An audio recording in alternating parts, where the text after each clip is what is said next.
Governor Florio, you authored the Superfund law during your time in Congress more than 3.5 decades ago. Why is it still relevant today?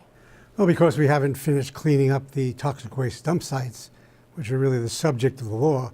The law is designed to provide for the authority and the funding to go back and clean up these sites that were created many, many years ago before we had any laws regulating how we dispose of toxic materials.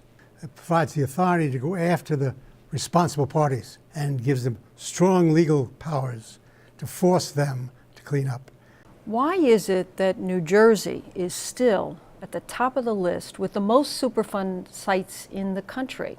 Well, it's interesting because it's really the history of New Jersey. Most people don't appreciate it, but in the 30s and the 40s, New Jersey was the center of the chemical industry and the petrochemical industry. Oil refineries were there.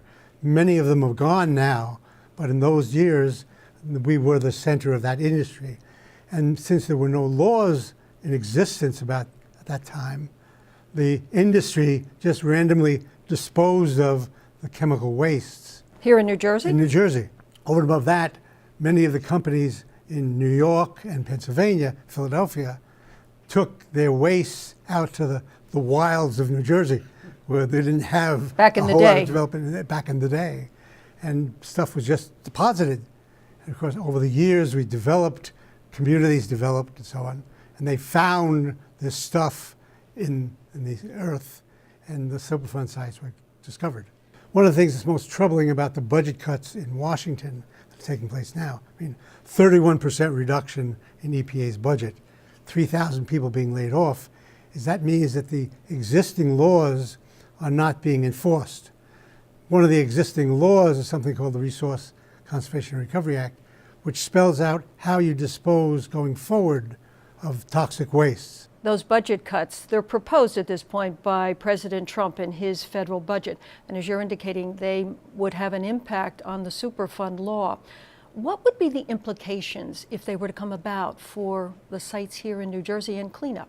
The fact that the laws would not be able to be enforced means that the new laws that are there to try to prevent new Superfund sites from being created would not be enforced, so we'll be having more new Superfund sites, which is not a good thing.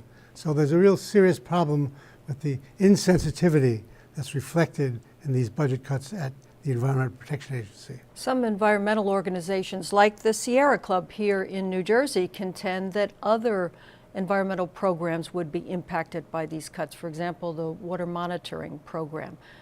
Do you agree with that? What's your view? I do. I agree with that. And water is a very important concern. I mean, we have a near drought situation here in New Jersey.